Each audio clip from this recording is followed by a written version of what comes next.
प्यारे विद्यार्थियों, मैं डॉक्टर मोहनलाल खटीक, सहायक आचार्य राजेश पायलट, राजकीय महाविद्यालय लालसोट दौसा।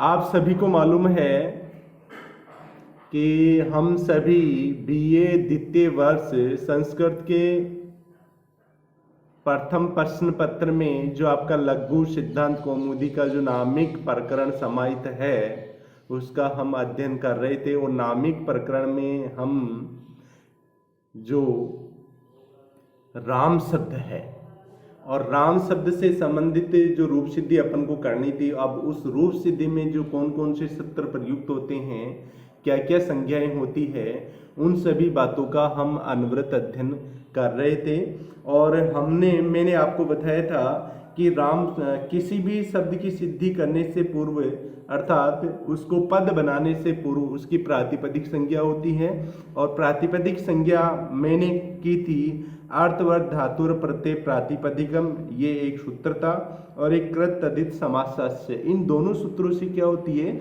उसकी प्रातिपदिक संज्ञा होती है। अब किसी भी शब्द की प्रातिपदिक संज्ञा हो जाती है, उसके बाद में उसमें प्रत्यय लगते हैं, यानी सुबंत वाले प्रत्यय उसमें आकर के लगते हैं। अब सुबंत वाले प्रत्यय आकर के उसमें लगते हैं तो सबसे पहले उन प्रत्ययों की प्रत्यय संज्ञा करनी पड़ती है और फिर यह भी करना पड़ता है कि वो प्रत्यय कहाँ से लगते हैं। तो अपन ने प्रत्यय और परस्य इन दोनों सूत्रों से देखा कि प्रत्यय संज्ञा किनकी होगी और परस्य उन प्रत्ययों को कहाँ पे लगाएगा। तो अपन ने देखा कि प्रत्यय संज्ञा तीसरे, चौथे और पांचवें अध्याय में, यानी जो अष्टाध्यायी है, पाणिनि मुनि की जो अष्टाध्यायी है, उसका जो तीसरा, चौथा और पांचवा जो अध्याय है, उनमें जिन सूत्रों के द्वारा प्रत्यय कहे गए हैं उनकी प्रत्यय संज्ञा होगी। प्रत्यय सूत्र से लेकर के तीसरे, चौथे और पांचवें अध्याय में जिन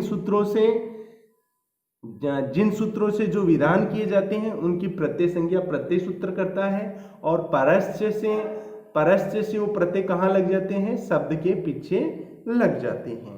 इसके बाद में अपन ने पढ़ा कि न्याय प्रातिपदिका एक सूत्र भी पढ़ा था। और न्याय प्रातिपदिका सूत्र कह रहा था कि ण्यंत और आबंत शब्दों से तथा प्रातिपदिक शब्दों से क्या होता है, ये इस सूत्र से आगे आने वाले प्रत्यय होंगे। तो अण्यंत में अपन ने देखा कि जिनके अंत में स्त्रीलिंग प्रत्यय हो, और आबंत का भी मतलब है वो आकारांत स्त्रीलिंग प्रत्यय, और प्रातिपदिक से आगे जो सूत्र आ रहा है उस सूत्र से अण्यंत, आबंत और प्रातिपदिक से ये प्रत्यय होंगे। तब आपको पता है कि स्व, जस, अमोट, सस इत्यादि जो 21 प्रत्ययों वाला सूत्र बनाया गया है वो न्याय प्रातिपदिका से पीछे आता है। तो ये सूत्र बनाया गया है तो ये 21 प्रत्यय लगाता है। और इस सूत्र में जो प्रत्यय हैं उनकी प्रत्यय संज्ञा भी हो जाती है। परस्य से वो किसी के भी जब विधान किया जाता है किसी के साथ में तो वो पीछे आते हैं। और न्याय प्रातिपदिका से ये सूत्र कहाँ प्रयुक्त होते हैं, प्रातिपदिक शब्द से। तो राम शब्द एक प्रातिपदिक शब्द होता है, और या कोई सा भी शब्द जो पद से पूर्व है उसकी प्रातिपदिक संज्ञा होती है। तो फिर क्या होता है कि इनमें इन प्रत्ययों को लगा दिया जाता है।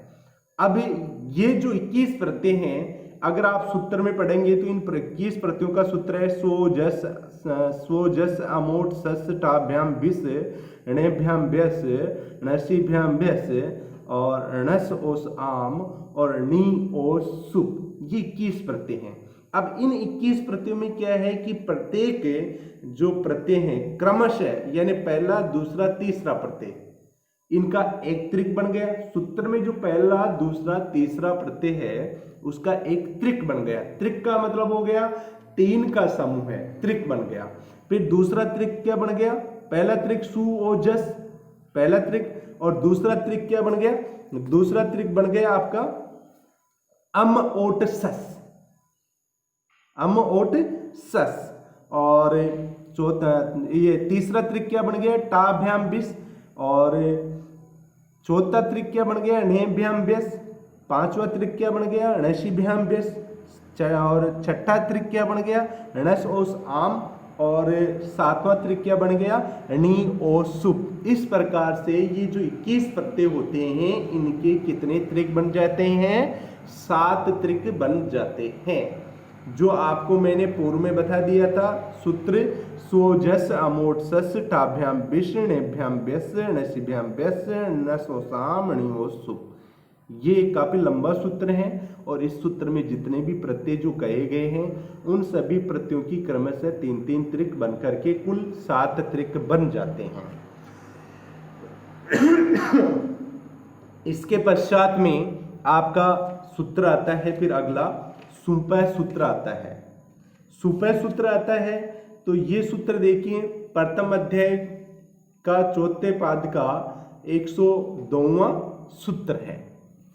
तो इस सूत्र में देखिए, इस सूत्र में 2 सूत्रों का अधिकार आता है। इससे पूर्व 2 सूत्र हैं उनका अधिकार आता है, और इससे पूर्व 2 सूत्र कौन कौन से हैं, इससे पूर्व 2 सूत्र है तिंगस त्रीणी त्रीणी और तान्य एकवचन द्विवचन बहुवचनान्य अक्ष है।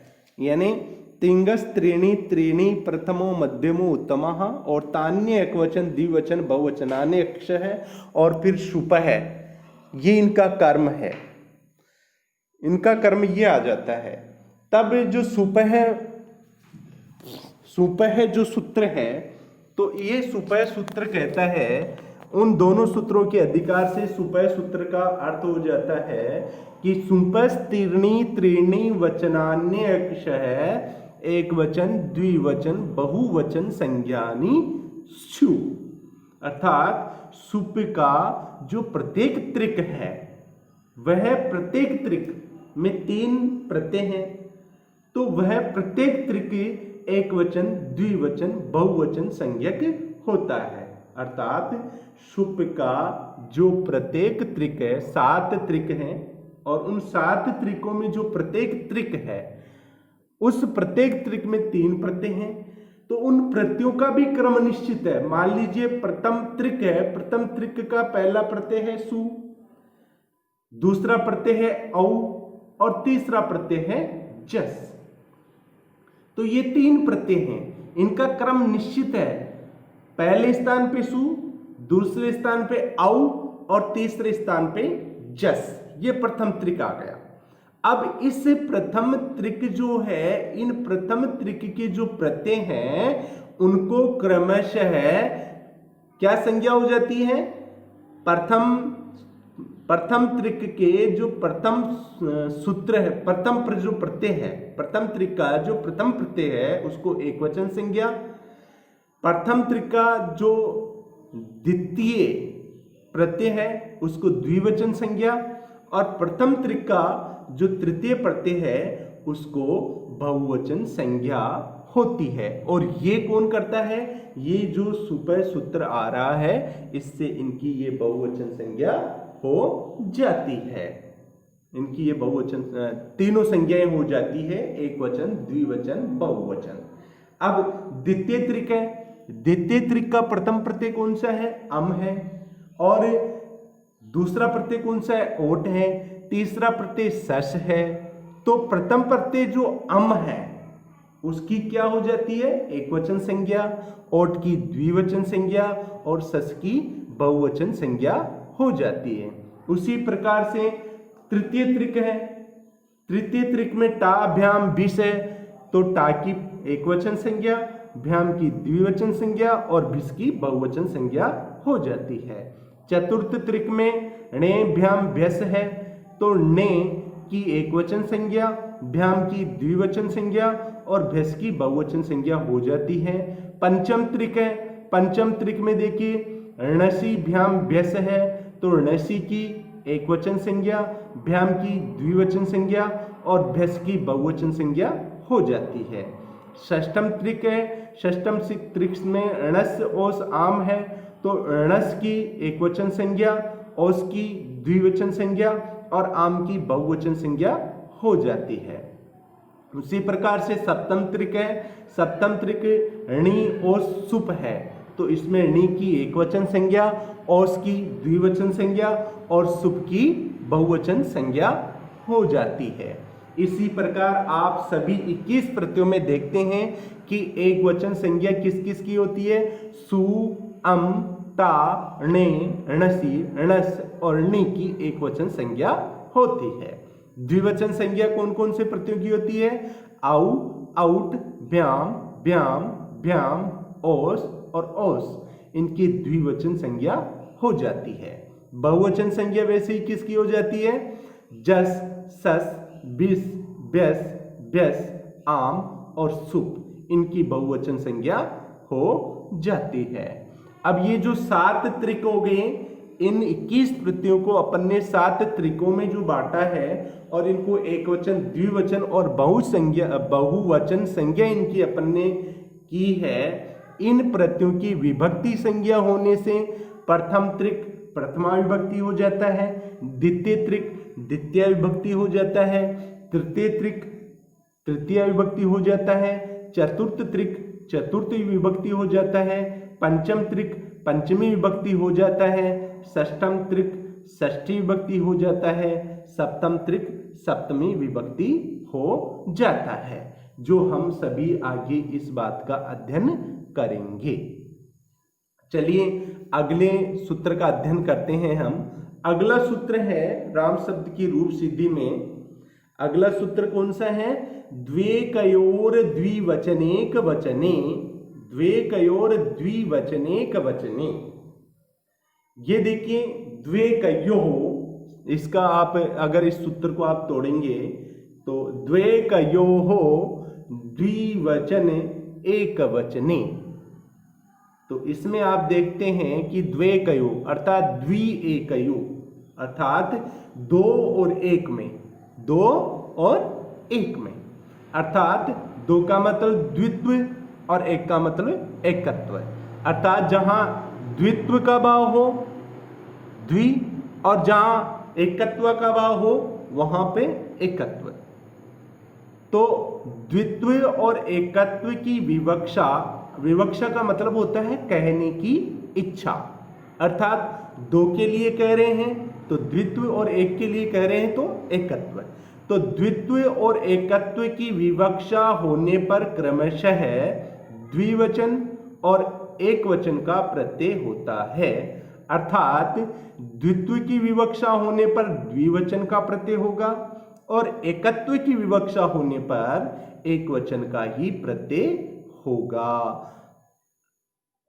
अगर अतः आप देखते हैं कि मान लीजिए एकत्व की विवक्षा हो रही है, मान लीजिए प्रथमा विभक्ति एक वचन का अपन को रूप बनाना है और राम है, प्रथमा विभक्ति एक वचन का रूप बनाना है और राम है, तो राम में आप प्रथमा विभक्ति यानी राम एकत्व एक वचन का बनाना है तो एकत्व का हो रहा है, अर्थात एकत्व की विवक्षा हो रही है तो उसमें एक वचन का प्रत्यय ही हम लगाएंगे, अर्थात राम प्लस सु। उसी प्रकार से अगर अपन प्रथमा विभक्ति द्विवचन में रूप बनाएंगे तो क्या करेंगे? राम को दो बार लिखेंगे। द्विवचन किसका बोध करवाता है? द्वित्व का, यानी दो का बोध कराता है। तो राम राम लिख के और फिर उससे द्विवचन वाला ही प्रत्यय, और द्विवचन वाला प्रत्यय कौन सा है? औ है, वो लगा देंगे। तो द्वित्व की और एकत्व की विवक्षा होने पर क्रमशः द्विवचन और एक वचन का प्रत्यय होता है। तो द्वित्व की विवक्षा होने पर द्विवचन का प्रत्यय और एकत्व की विवक्षा होने पर एक वचन का प्रत्यय होता है। ये सूत्र हमको द्वित्व और एकत्व में कौन से प्रत्यय होने चाहिए उनके बारे में ज्ञान करवा रहा है। चलिए अगले का अध्ययन करते हैं हम। अगला है विरामो अवसानम। विरामो अवसानम, विरामो अवसानम। देखें विरामो अवसानम क्या कहता है? वर्णानाम अभावो अवसान संज्ञः स्यातः, अर्थात वर्णों का जो अभाव है, वर्ण आप जानते हैं जिनसे ध्वनि उत्पन्न होती है। अब वर्णों का जो अभाव है, और वर्णों का अभाव कहाँ आता है? वर्णों का अभाव वहां आता है जहां उच्चारण का अभाव हो, अर्थात आपके सामने उच्चारण करने के लिए कुछ भी न हो, तो वर्णानाम अभाव है, अर्थात वर्णों का अभाव या वर्णों के उच्चारण का अभाव अवसान संज्ञः स्यातः, अर्थात अवसान संज्ञक होता है। अर्थात क्या होता है, वह अवसान संज्ञक होता है। मान लीजिए आप वर्णों का उच्चारण कर रहे हैं और उस सीमा तक आप पहुंच गए कि आगे कोई भी वर्ण नहीं है, आगे कोई भी वर्ण नहीं है, तो आप क्या करोगे, वर्णों का उच्चारण करते करते आप रुक जाएंगे। तो इसी प्रकार से ये सूत्र क्या बता रहा है कि जहां पे वर्णों के उच्चारण का अभाव हो वहां पर अवसान संज्ञा होती है, अर्थात वह अभाव ही अवसान संज्ञक होता है।